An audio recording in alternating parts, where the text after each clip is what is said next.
Ouviram? Agora estou falando pela internet, né? Agora tem essa modernidade. Então, gente, bom dia, estejam todos bem-vindos. Tem alguém que vem a primeira vez da nossa casa?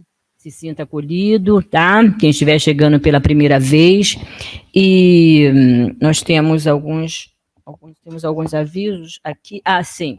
Estamos precisando de doações para o bazar, né? Que é o bazar que ajuda a manter a bolsa das assistidos, né? Dos assistidos da casa. Vamos começar, meus irmãos, lendo uma página. Desligar os celulares, eu esqueci, né? Vamos silenciar os nossos celulares, né? Para não dar nenhuma interferência aqui, nem na nossa mente, né? E nem aqui no sistema. Vamos ler uma página aqui muito bonita que está no livro do Evangelho segundo o Espiritismo. Ela está na abertura do Evangelho, uma página muito linda mesmo, a qual a gente deveria refletir. Aliás, esse livro deveria ser o nosso livro de cabeceira, muito, muito bonito, muito profundo. Já está ali, né? Tá. Prelúdio. Os Espíritos do Senhor, que são as virtudes dos céus, como um imenso exército que se movimenta ao receber a ordem de comando, espalhando-se por toda a superfície da terra e semelhantes às estrelas cadentes, vêm iluminar os caminhos e abrir os olhos aos cegos. E eu vos digo, em verdade, que são chegados os tempos em que todas as coisas devem ser restabelecidas em seu verdadeiro sentido, para dissipar as trevas, confundir os orgulhosos e glorificar os justos. As grandes vozes do céu ressoam como o som da trombeta, e os cânticos dos anjos se lhes associam. Homens, nós vos convidamos a participar do divino concerto. Que vossas mãos tomem a lira, que vossas vozes se unam e num hino sagrado se façam escutar e vibrar de um lado a outro do universo. Homens, irmãos a quem amamos, estamos juntos de vós. Amai-vos também uns aos outros e dizei do fundo de vosso coração, fazendo a vontade do Pai que está no céu. Senhor, Senhor, e podereis entrar no reino dos céus, o Espírito da Verdade. Então, essa página, ela foi transmitida por via mediúnica, né? E aqui está uma nota, resume ao mesmo tempo o caráter verdadeiro do Espiritismo e o objetivo da obra, né, do Evangelho, desse livro. Por isso foi colocada aqui como um prelúdio. E eu vou falar rapidamente, existe um complemento, uma explicação, né, vamos dizer, um adendo desse prelúdio, que está aqui, rapidinho, tá? Logo aqui na parte mesmo que introduz, na introdução, no finalzinho, ele diz: as instruções dos espíritos são verdadeiramente as vozes do céu de que fala a página, né? Que vem esclarecer os homens e os convidar à prática do Evangelho. Então, essa página é muito bonita, né? É filosófica, por isso que eles vêm, né, complementar com essa explicação. Então, meus irmãos, agora vamos fazer a nossa prece inicial, né? Vamos nos colocar, né, em sintonia com a espiritualidade e vamos agradecer, sobretudo, né, a Deus por essa manhã em que temos a oportunidade de estarmos aqui nesta casa de orações, a ouvir as mensagens do Evangelho, as mensagens trazidas pela doutrina espírita. Nós te agradecemos, Senhor, por essa oportunidade mais uma vez, que as nossas mentes possam se asserenar e os nossos corações possam assimilar a mensagem desta manhã. Que o nosso irmão, que vai nos trazer a comunicação de hoje, né, a nossa palestra, também esteja bem inspirado pela espiritualidade, né, a se tornar bem clara a mensagem para os nossos corações. E te agradecendo por tudo, Mestre Jesus, enfim, nós iniciamos a nossa reunião, graças a Deus. Nós vamos passar a palavra aqui para o nosso irmão Mário, né, que vai fazer a exposição de hoje.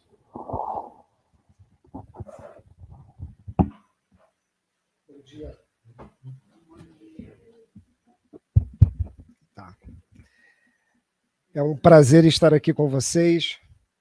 É um prazer falar em nome do Mestre. A gente chega na casa e é abraçado, né? Dá um sentimento gostoso. E depois de muito tempo, né? A gente tem essa oportunidade de falar tete a tete, olho no olho. E eu tenho dito que as minhas maluquices, elas são alicerçadas na palavra do Mestre. Então, se vocês me permitirem, eu vou propor aqui algumas reflexões um pouco malucas, mas produtivas. E antes da gente iniciar, eu vou pedir desculpa. Desculpa porque eu vou falar de muitas coisas aqui que eu ainda não consigo colocar em prática, mas que eu já entendi. E como vocês, a gente está na militância de tentar, ao máximo, superar essas agruras, essas mazelas que a gente traz e que são difíceis de superar, mas é um processo. E como processo, estar aqui já é um exercício bastante positivo para a gente implementar essas mudanças.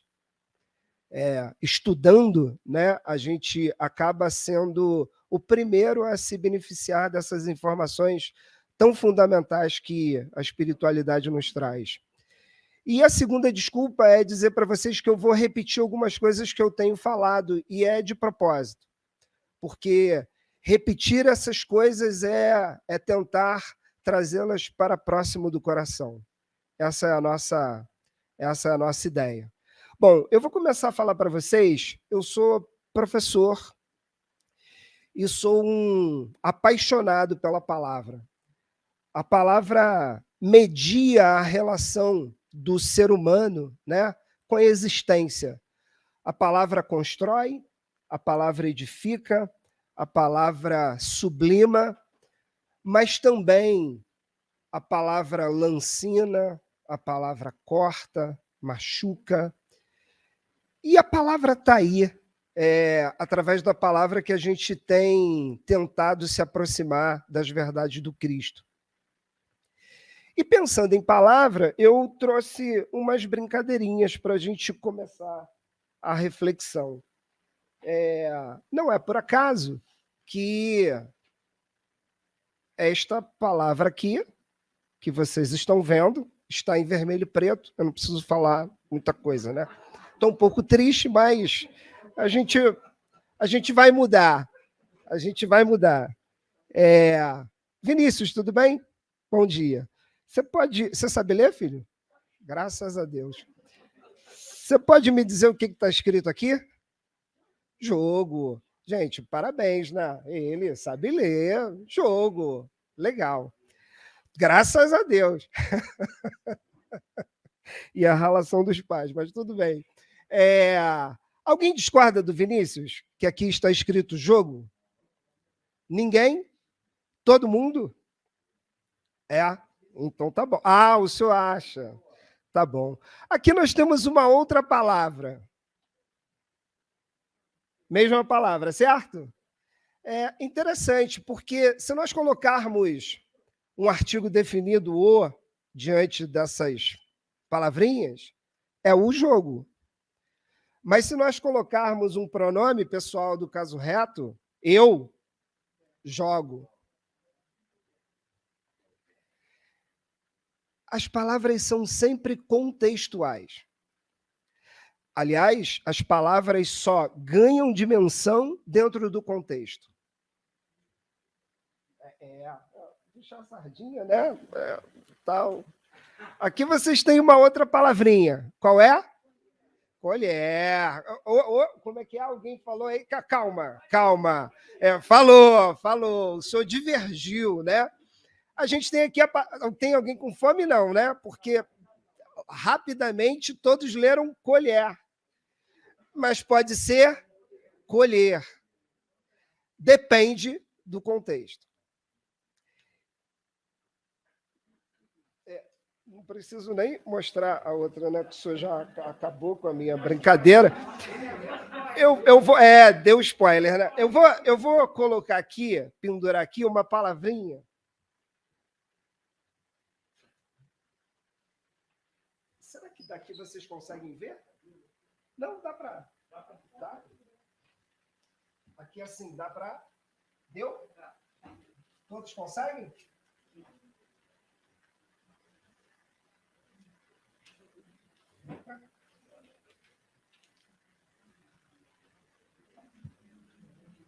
É uma palavrinha pequena, né?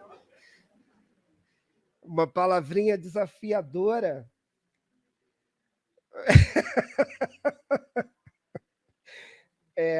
Não lê correndo que vai dar um nó na língua, mas cineangiocoronariografia. Essa é a palavra.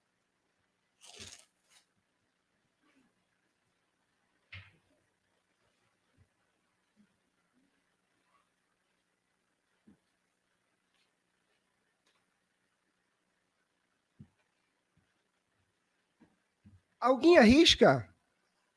Algum engenheiro aqui? Engenheiro? O senhor arriscaria no âmbito da engenharia? Não arrisca. Algum médico? Uma tradução para a palavra. Não. Já matou?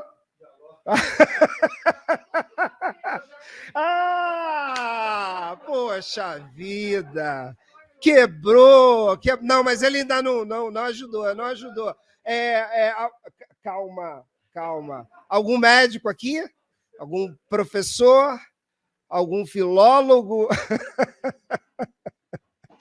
Isso aqui é uma palavra montada. E se, de repente, essa palavra cai no colo da gente, cineangiocoronariografia. Caramba! O senhor já fez, né? Muito legal. Qual é a tradução da palavra?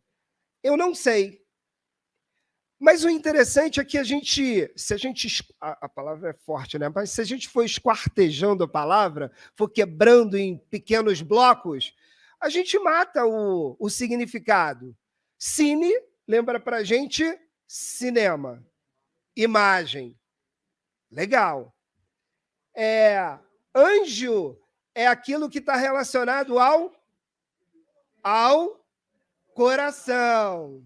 As veias e artérias são coronário.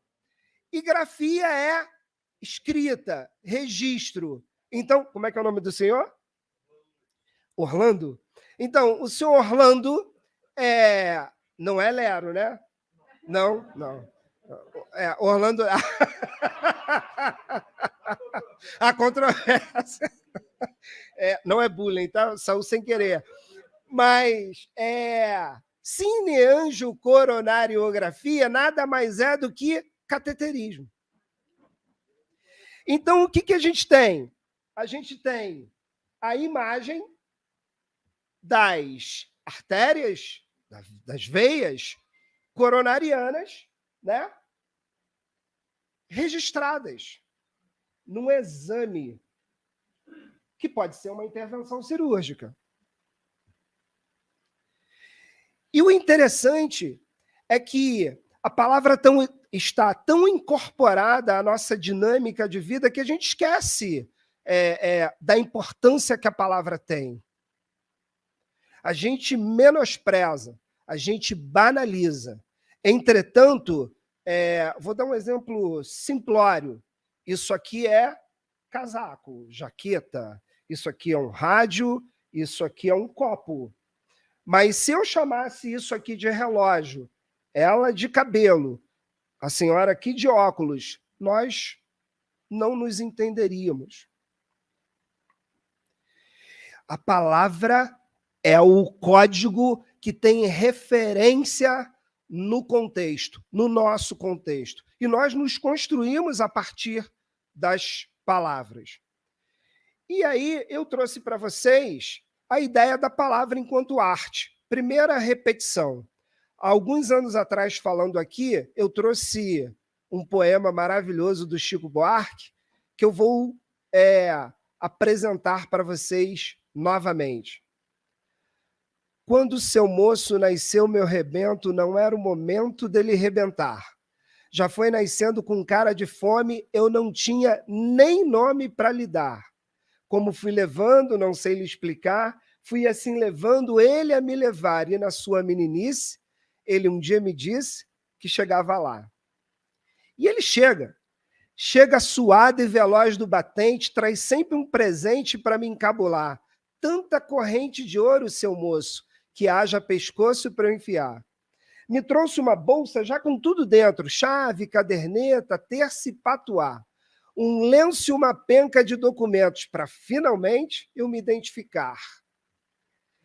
E ele chega no morro com carregamento, pulseira, cimento, relógio, pneu, gravador. Rezo até ele chegar cá no alto, essa onda de assalto tá um horror.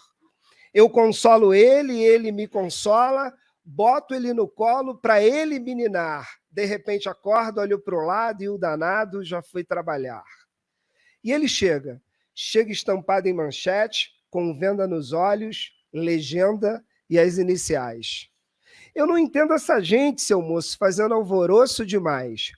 Um guri no mato, acho que tá rindo, acho que tá lindo de papo pro ar. Desde o começo eu não disse, seu moço. Ele disse que chegava lá. Essa, meu guri. O pessoal tá afiado aqui, hein? Eu trouxe... Bom, né? Depois a senhora poderia correr a sacolinha, assim, para essa apresentação? Quanto vocês quiserem. Não... Tranquilo.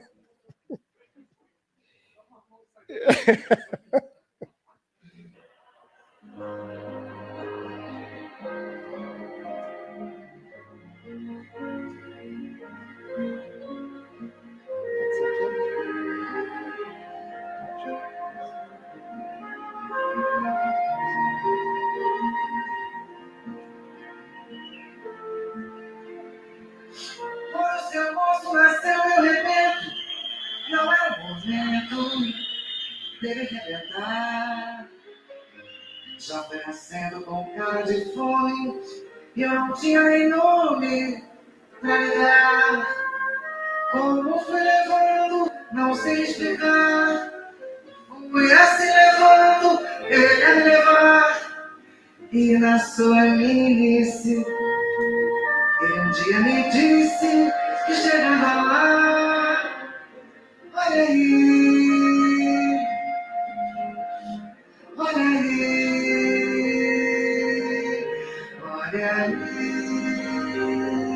Ai, o meu olho, olha aí, olha aí.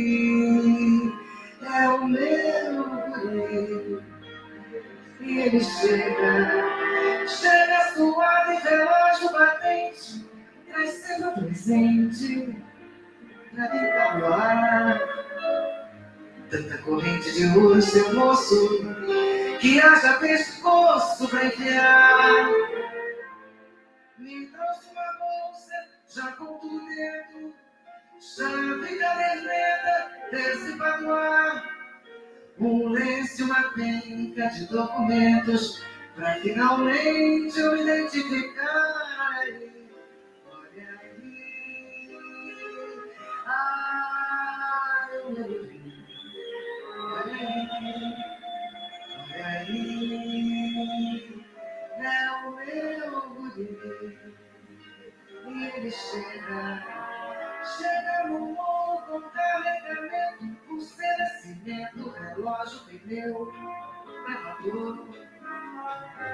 Essa dele chegar até no alto, essa onda de assaltos, dá horror.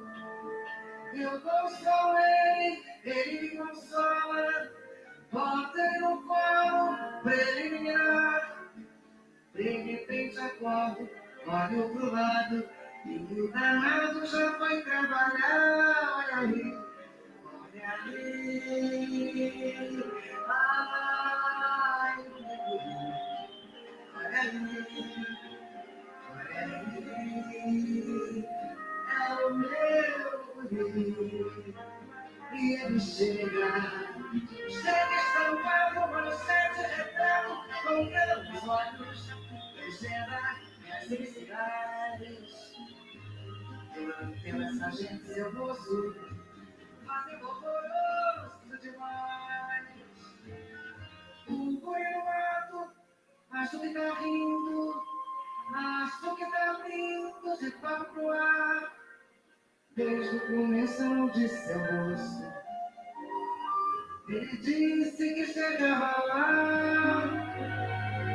Olha aí, olha aí, olha aí. Ai, o meu Deus. Olha aí, olha aí. É o meu. Olha.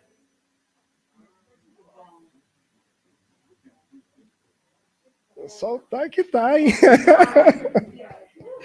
Maravilha, né? A grandeza do poema.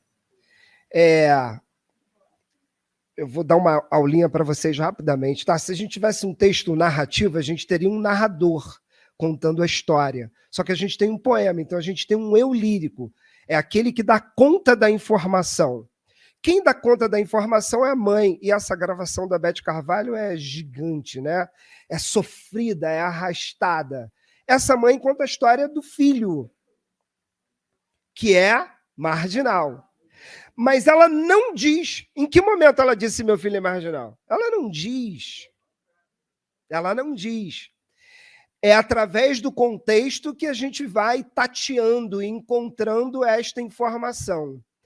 E eu queria pensar nessa mãe, né? Quem é essa mãe? Primeiro que essa música é produzida nos anos 70, né? Dar voz a uma mulher já é algo absolutamente inusitado. Só que esta mulher, de maneira muito interessante e muito ousada, é ninguém. Essa mulher é ninguém. E aí ela vai dando essas informações para a gente.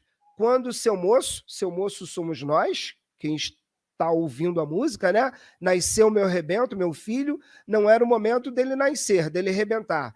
Já foi nascendo com cara de fome, eu não tinha nem nome para lhe dar, ou seja, ela não tinha nada. E aí, observem na pobreza. E ele chega com uma bolsa, já com tudo dentro, chave, caderneta, terço e patuá. Um lenço e uma penca de documentos para finalmente eu me identificar.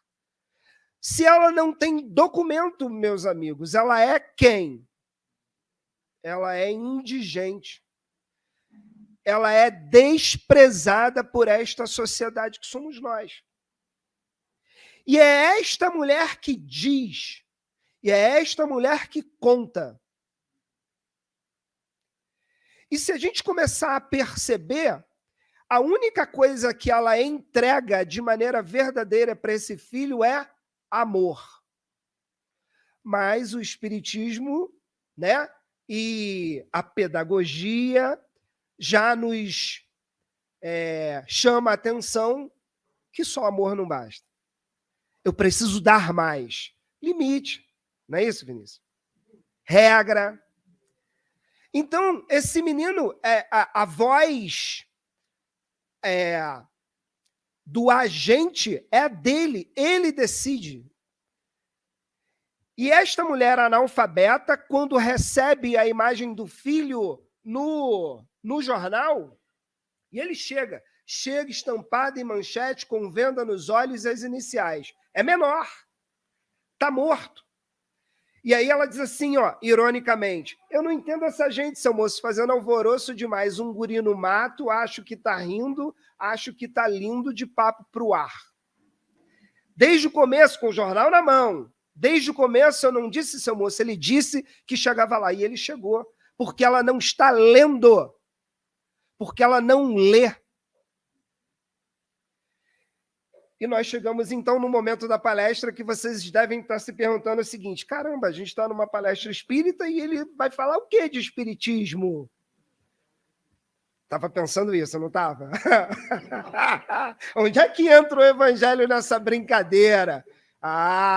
Entra nesta mulher. A analogia está na senhora. Porque a gente dá aquilo que a gente tem. A gente não consegue dar aquilo que a gente não tem. E aí a pergunta vai ser para puxar a cadeira, tá? Agora para bater doído mesmo. Nós, todos aqui, todos nós temos.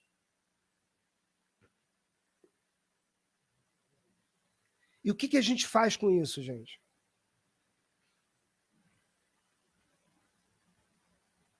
Essa é a pergunta que eu venho me fazendo, mas eu não venho me fazendo para o social. Eu venho me fazendo.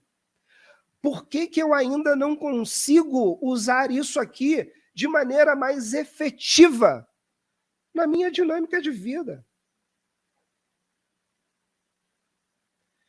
Esta mulher não tinha, nós temos. E a gente pode, então, começar a pensar, a gente estava falando do contexto da palavra, dando linha à analogia, vamos pensar no nosso contexto. O nosso contexto é absolutamente caótico, esquizofrênico. A nossa sociedade está doente.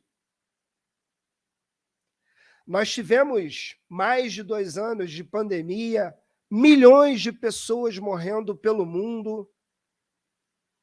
A Fátima, ainda há pouco, fez uma observação assim, dizem os estudiosos que o Brasil vai levar 10 anos para se recuperar dos impactos da pandemia. Para os professores que aqui estão, devem observar o impacto da pandemia no alunado. Difícil de dar aula. Difícil da troca. A violência cavalgando. Essa é a nossa sociedade. E a palavra do Cristo, esse Cristo que foi apresentado para a gente ainda há pouco, é simplória. Faz você a sua parte. E a gente não faz ainda.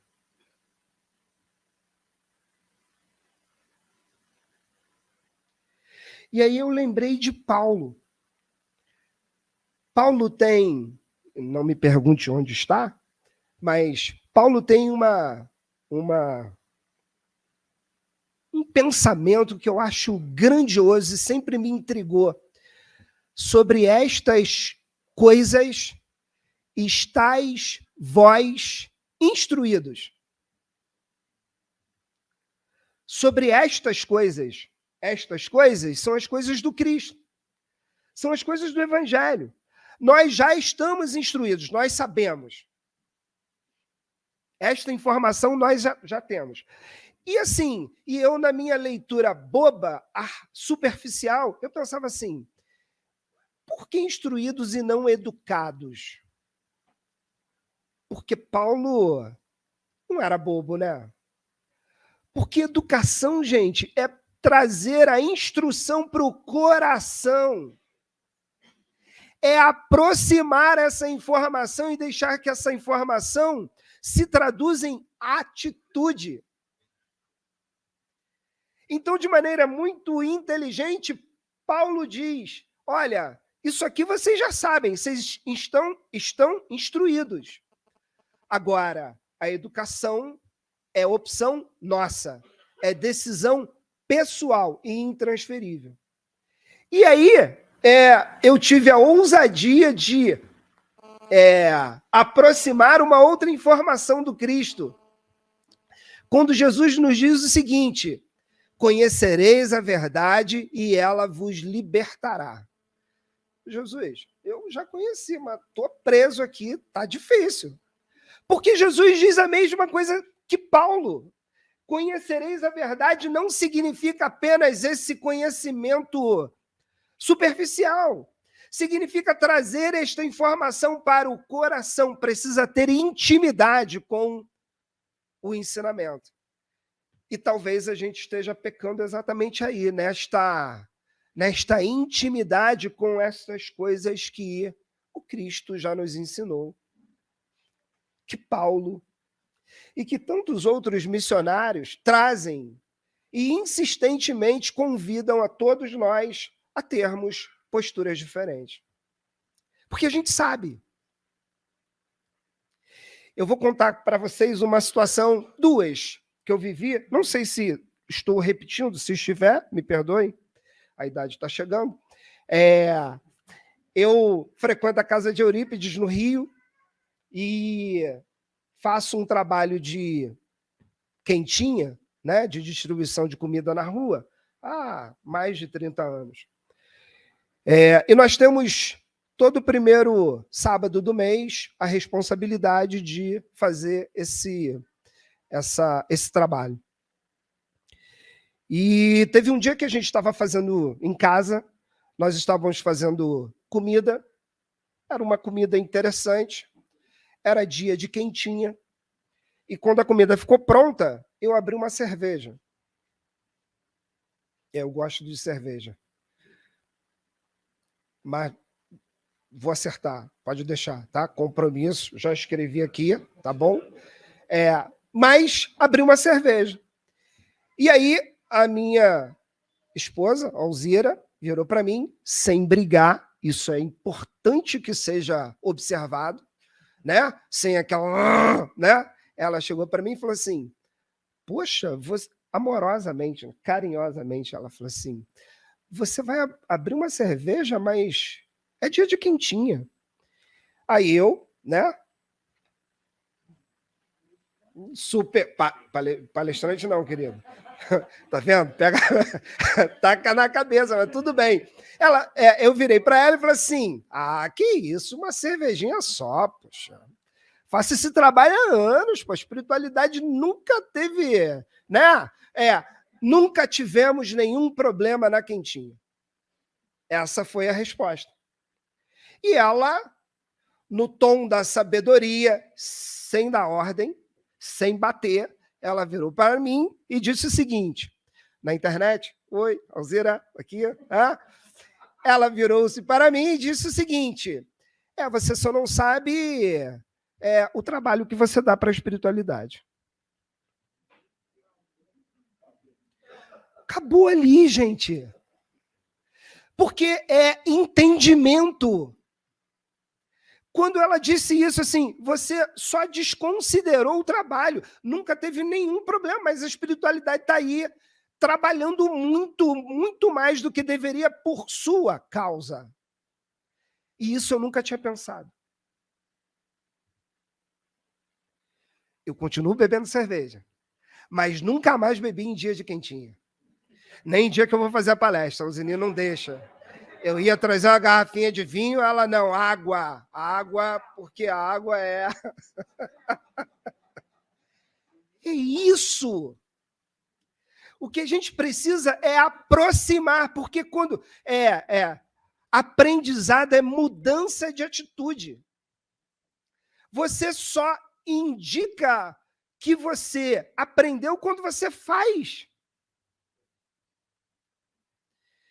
E aí uma outra situação, eu sou professor, trabalho de uma escola para outra, era um dia de 3 turnos, trabalhei numa escola de manhã, fui para uma outra escola à tarde, ia para uma escola à noite e estava morrendo de fome. Passei pelo McDonald's, falei, agora eu tenho mais ou menos meia hora para comer e disparar para outra escola, vou parar aqui e estou lá olhando o que eu iria comer. Se aproximou um menininho, há mais de 30 anos que eu faço quentinha, tá? Distribuo quentinha na rua e tal. Se aproximou um menininho de mim e falou assim, tio, compra um lanche para mim? Eu nem olhei para ele.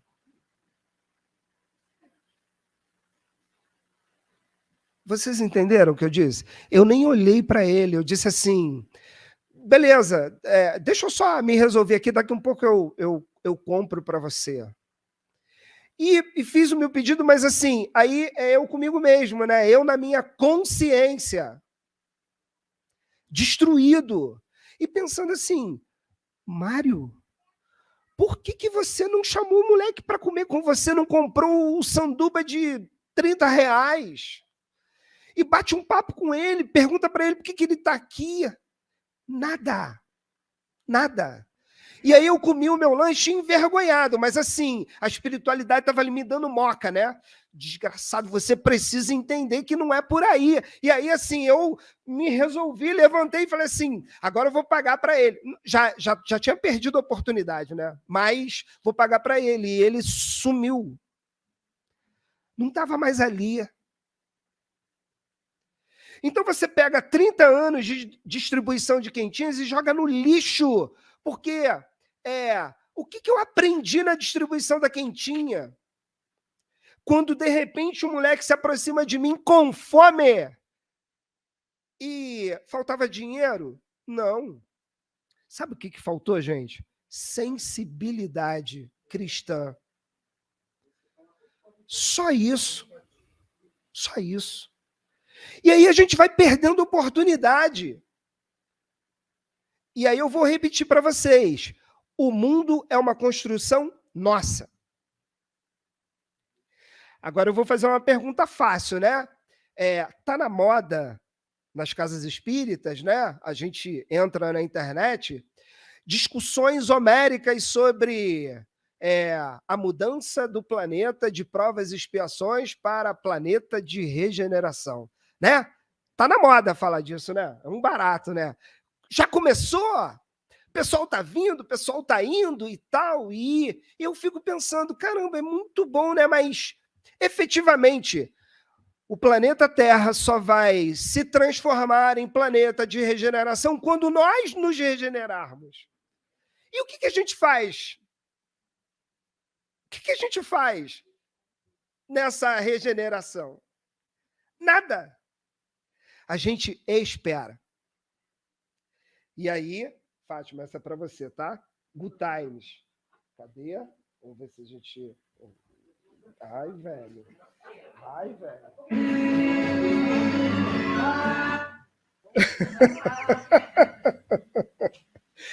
Vivemos esperando dias melhores. Na palavra do Cristo, a gente não pode mais esperar. Nós precisamos agir. Existe uma expressão que eu gosto muito, né? Nós somos herdeiros de nós mesmos.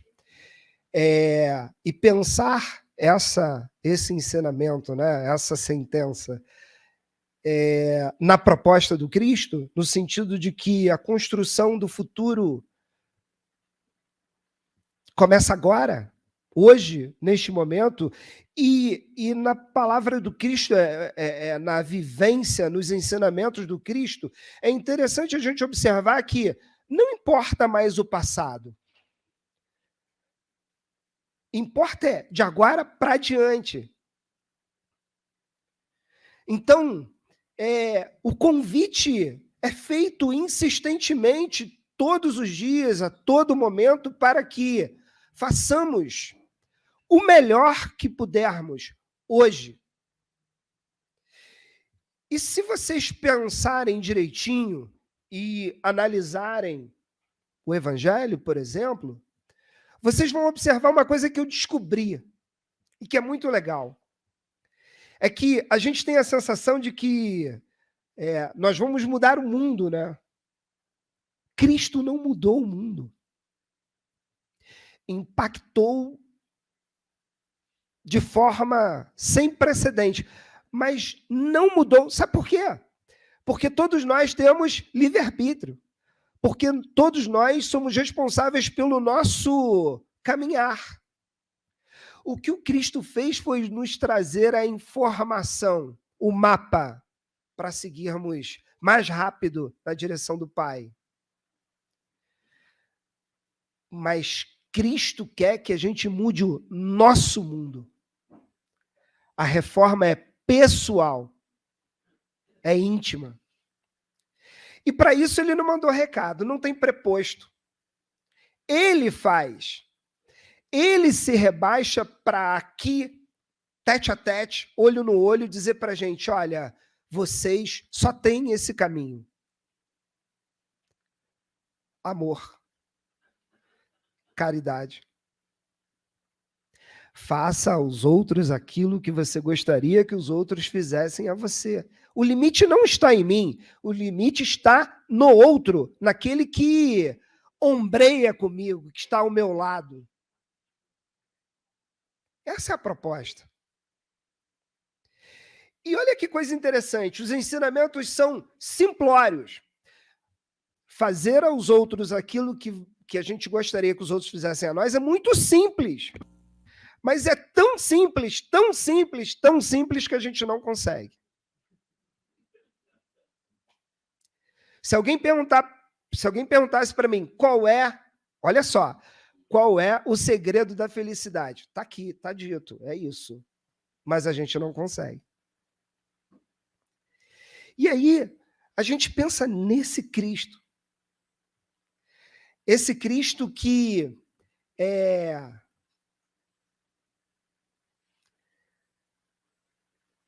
subverte a lei respeitando a lei. No sentido positivo da palavra, Cristo é subversivo. Porque ele não questiona a lei estabelecida, mas as suas ações estão condizentes com a lei do Pai, das leis eternas, porque Cristo sabe que a lei dos homens está estabelecida nas conveniências, nas questões temporais, nas questões culturais, nos acertos, e que são mutáveis. E nesta dinâmica tem uma questão que me chama muito, mas muito a atenção. É que a gente entende o cidadão como cidadão é aquele que tem direitos e deveres dentro de um processo social, correto? Correto. Observem que na dinâmica de andança do Cristo, não existe fala, pelo menos eu ainda não encontrei, que o Cristo fale de direitos. O Cristo fala de dever. Porque o dever é a responsabilidade da transformação.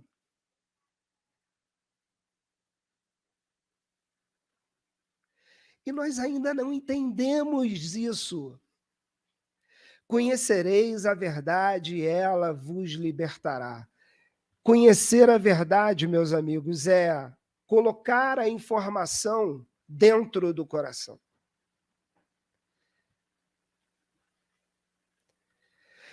Conhecer a verdade é autodominar-se e se transformar, aproveitando a oportunidade divina de estar.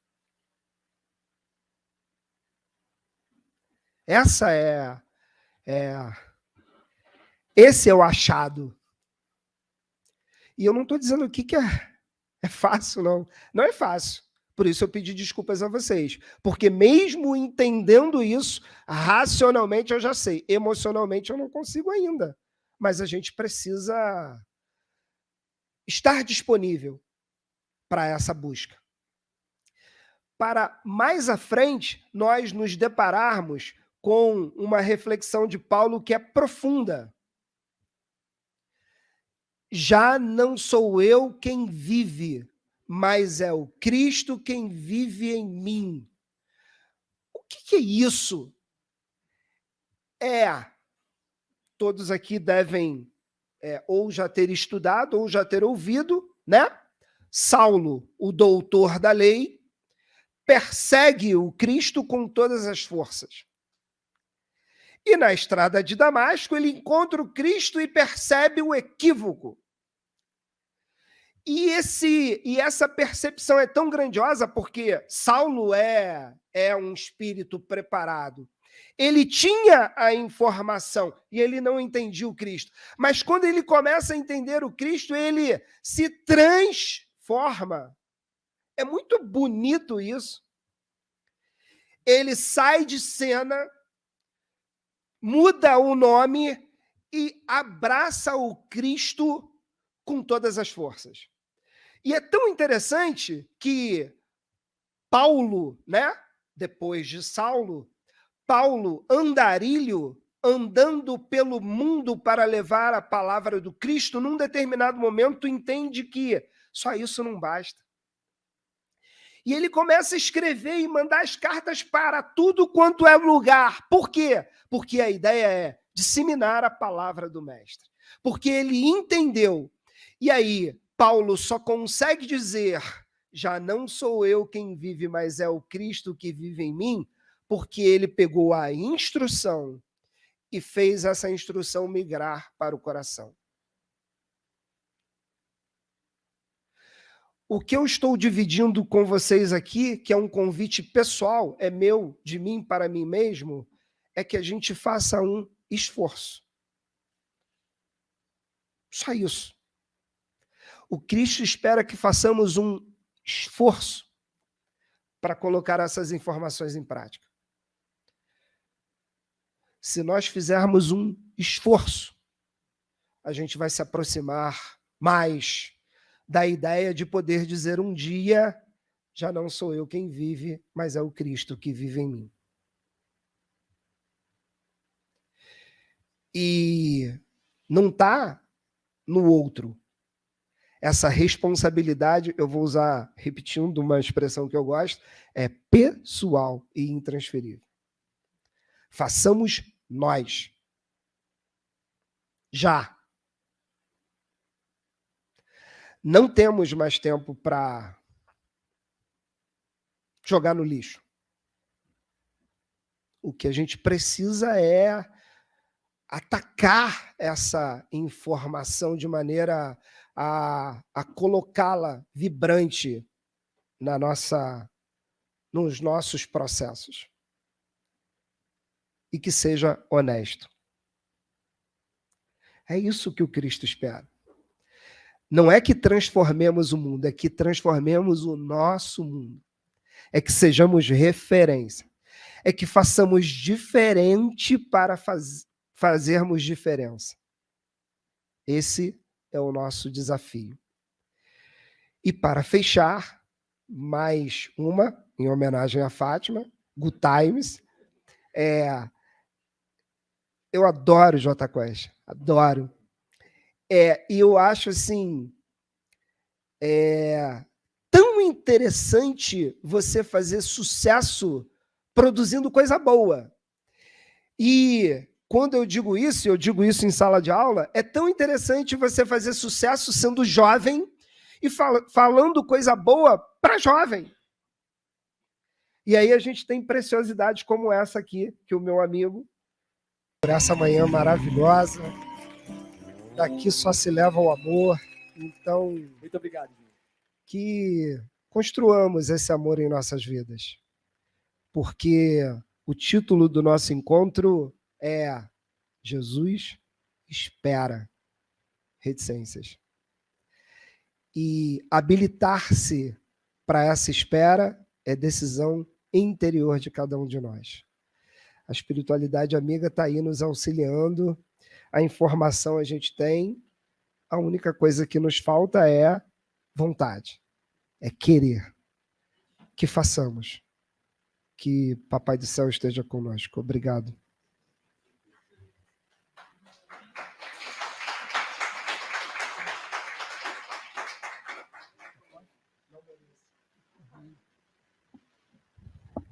Bem, meus irmãos, vamos chegando, né, aos finais da nossa reunião.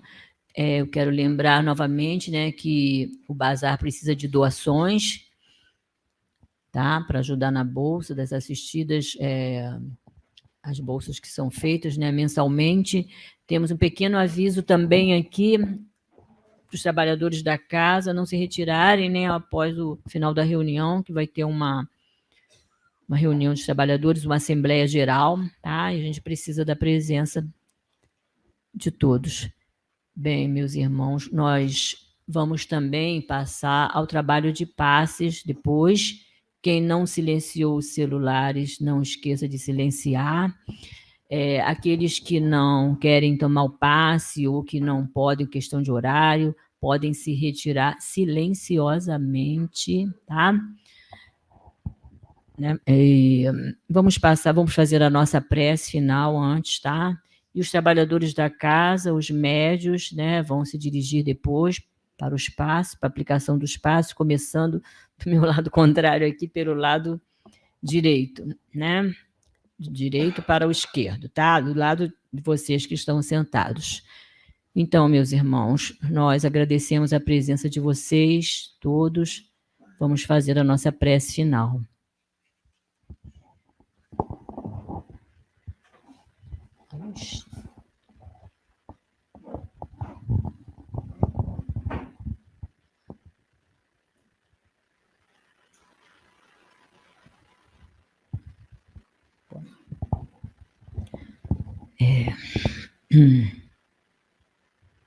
Mestre Jesus, queridos amigos espirituais, nós agradecemos mais uma vez por estarmos aqui nessa casa de oração, nessa manhã de hoje. E verificando pela nossa palestra, pelos ensinamentos que nos são trazidos, o quanto precisamos mudar, o quanto precisamos nos transformar para edificar realmente o reino dos céus aqui na Terra.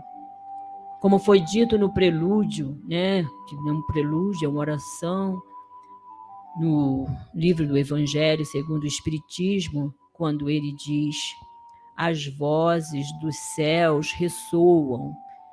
Ele quis dizer, né, mais tarde na introdução, ele explica bem quem são essas vozes do céu. São os ensinamentos que nós estamos recebendo dos Espíritos. Nós estamos recebendo essa doutrina que abraçamos e por isso estamos aqui. E nós precisamos colocar em prática, sabermos o que estamos fazendo desses ensinamentos, se nós estamos realmente lendo o Evangelho e tentando pautar por esses ensinamentos que são trazidos. O que estamos fazendo, né, com as nossas próprias vidas, com a vida daqueles que estão próximos a nós também. Precisamos meditar sobre essas coisas todas. Desde o momento em que adentramos a uma casa espírita, nós já somos um tanto diferente. Nós tivemos a oportunidade de conhecer esses ensinamentos mais de perto, que são nos trazidos pelo Espírito da Verdade, Jesus e toda a sua equipe. E quando ele diz que nós atingiremos o reino dos céus e nós poderemos dizer: Senhor, Senhor.